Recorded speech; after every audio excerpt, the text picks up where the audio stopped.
Boa tarde, queridos. Glória a Deus. Estamos novamente aqui. Vamos compartilhar uma palavra que está no livro de Números. Números, capítulo 13, versículo 1. Nós vamos pulando alguns versículos para que a gente possa entender toda essa história e ver aquilo que Deus quer falar conosco. Então diz assim, Números 13, 1. Disse o Senhor a Moisés: envia homens que espiem a terra de Canaã, que eu hei de dar aos filhos de Israel.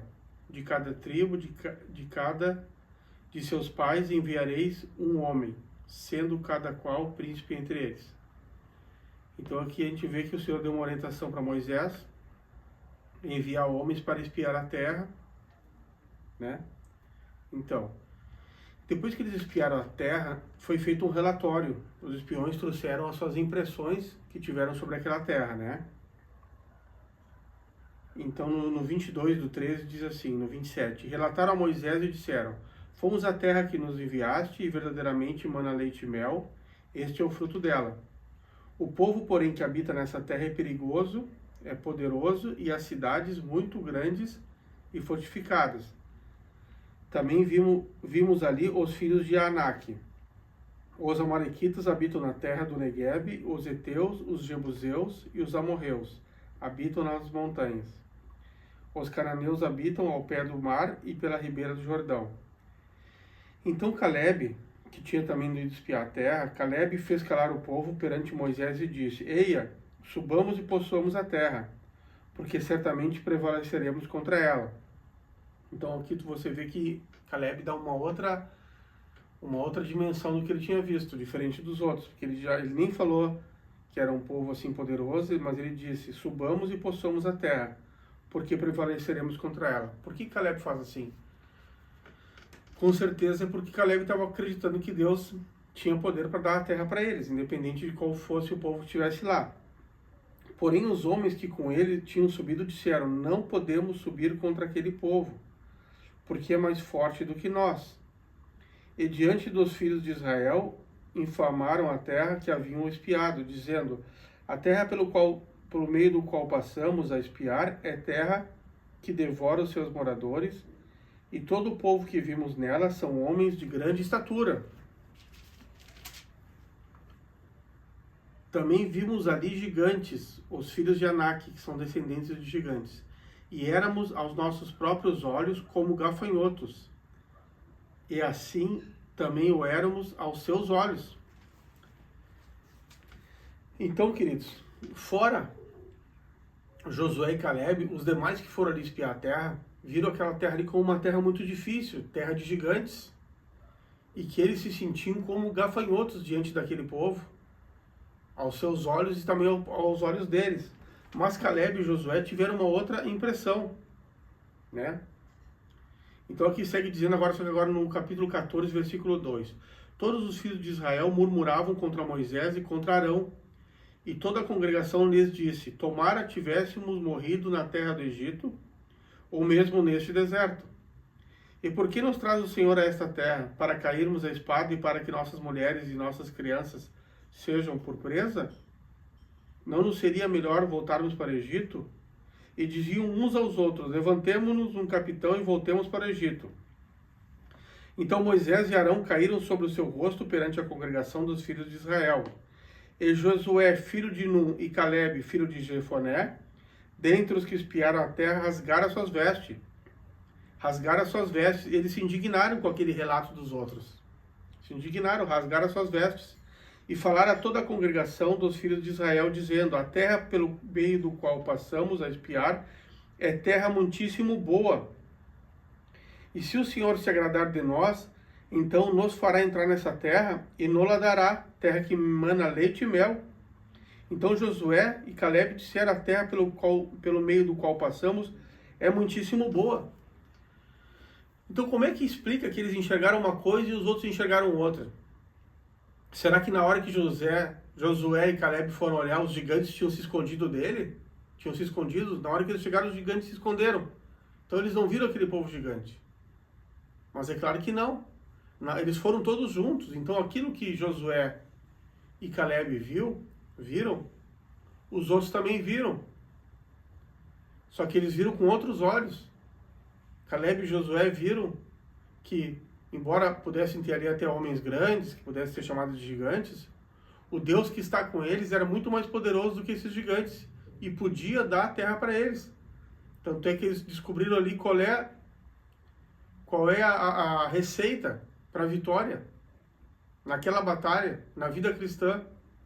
Eles dizem no versículo 7, no 8, se o Senhor se agradar de nós, não somente nos fará entrar na terra, como vai nos dar aquela terra. Então eles tiveram olhos bons e viram o bom daquela terra. Eles enxergaram que a terra era boa, que a terra manava leite e mel, e que tinha um Deus com eles que poderia dar a terra para eles. E a palavra de Deus diz que se teus olhos forem bons, todo o teu corpo será luminoso. Porém, se teus olhos forem maus, que grandes trevas serão. É isso que a palavra de Deus diz. Que nós temos que ter bons olhos para tudo na vida, sabendo que se o Senhor está conosco, não há batalha perdida. Se Jesus estiver no teu barco, o barco não afunda. Guarda isso no teu coração. Então eles tiveram bons olhos em relação àquela situação. Eles viram a princípio as mesmas coisas, mas eles não enxergaram somente com os olhos naturais. Eles enxergaram o Deus que estava do lado deles e que esse Deus era poderoso. E falaram, né? Se o Senhor se agradar de nós, nós vamos entrar, vamos possuir a terra, essa terra que emana leite e mel. Então, na nossa vida, queridos, uma mesma situação ela pode ser vista por duas óticas diferentes. Uma ótica pessimista, de derrota, que acha que nada vai dar certo. E o fruto desse tipo de ótica, ele não vai te levar à vitória, vai te levar mais para baixo ainda. E a pessoa pensando que não vai dar certo, não tem como resultado que a coisa dá certo. Se você pensa e crê no seu coração que algo não vai dar certo, aquilo acaba não dando certo. Né? Porque com os olhos você tem que olhar com os olhos espirituais. Se você crê no Senhor que vai dar certo, aquilo vai dar certo, porque a sua fé vai estar alicerçada na palavra, que diz que em todas as coisas nós somos muito mais que vencedores por meio daquele que nos amou. Então a vitória é certa. E depois, quando eu meditava nessa palavra, o Senhor falou no meu coração, no versículo 9, eles seguem falando, irmãos, e diz assim, ó: tão somente não sejais rebeldes contra o Senhor, e não temais o povo desta terra, porquanto como pão os podemos devorar. Retirou-se deles o seu amparo. O Senhor é conosco, não os temais. Então aqui eles dizem que é para o povo não ser rebelde contra o Senhor e não temerem aquele povo. Porque se eles se agradarem do Senhor, olha o que ele diz aqui: porquanto como pão os podemos devorar, ou seja, como nós podemos comer um pão, como podemos comer um pão, podemos devorar aquele povo. Então Deus falou no meu coração, assim como a gente come um pão, como quando você come um pão, você não precisa fazer força para comer um pão. Até se você for comer uma carne, aquela carne não estiver macia, estiver meio dura, tiver osso, pode ser até que para comer uma carne você tem que fazer um pouco mais de força. Mas um pão tu bota na boca ali, junto com a saliva, ele dissolve o pão. Não é necessário fazer força para comer um pão. E o que ele falou aqui para eles? O que o Senhor falou comigo? Ele disse que como nós comemos um pão, nós podemos devorar ele. E quando nós comemos um pão, não precisa fazer força. Então, se o Senhor se agradar da tua vida, tu não vai precisar fazer força para vencer os teus adversários. Com a mesma força que tu usa para comer um pão, ou seja, sem fazer força, Deus vai te dar vitória na batalha que tu está passando. Amém? Se tão simplesmente o Senhor se agradar de ti, Ele não somente vai te deixar entrar na terra, como tu vai vencer, tu vai possuir essa terra que emana leite e mel, e sem fazer força nenhuma, como quem come um pão, você vai vencer o seu desafio. Amém? E depois em Josué, vamos ler ali Josué, capítulo 14, versículo 10 e 11. Vamos ler aqui para complementar. Eis agora o Senhor me conservou em vida, como prometeu. 45 anos há desde que o Senhor falou esta palavra a Moisés. andando Israel ainda no deserto, e já agora sou de 85 anos. Olha só, ele estava com 85 anos. E estou forte ainda hoje, como no dia em que Moisés me enviou. Qual era a minha força naquele dia, tal ainda agora para o combate, tanto para sair a ele como para voltar. Então olha só o que ele diz agora.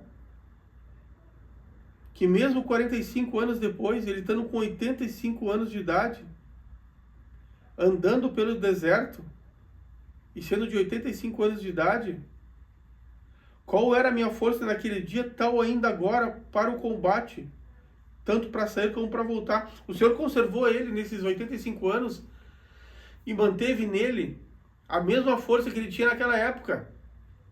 Amém? Então fique firme na promessa. Mantenha, se você tem uma promessa de Deus na sua vida, mantenha uma postura de quem tem uma promessa. E qual postura é essa? É a postura de quem vai conquistar. Se o Senhor te dá uma promessa, se levante, pise na terra e tome posse dessa promessa. Tome posse da sua vitória. Em nome de Jesus. Pois aquele que prometeu, ele é fiel para cumprir. Ele não é como o homem que volta atrás ou que mente. O Senhor é fiel até quando nós permanecemos infiéis. Até quando nós somos infiéis, o Senhor permanece fiel. Então o que esse homem diz aqui? Que passou todo aquele tempo, 45 anos depois, quando ele estava com 85 anos de idade, Deus conservou e manteve a força dele. Nem deserto, amém? Nem tempestade, nem o tempo tiram a promessa da sua vida, a não ser que você desista. Então, durante todo o tempo em que o Senhor está trabalhando na tua vida, em que você está passando por um processo, continue crendo. Mantenha a postura de quem tem uma promessa, te mantenha de pé, pise na terra, enxergue espiritualmente que o Senhor está no comando, e se agradando do Senhor, agradando o Senhor com a tua vida, você vai vencer os seus adversários, sem fazer força, como quem come um pão. Amém, queridos? Guarde essa palavra no teu coração, Deus abençoe o teu dia, e até a próxima mensagem, se assim Deus permitir.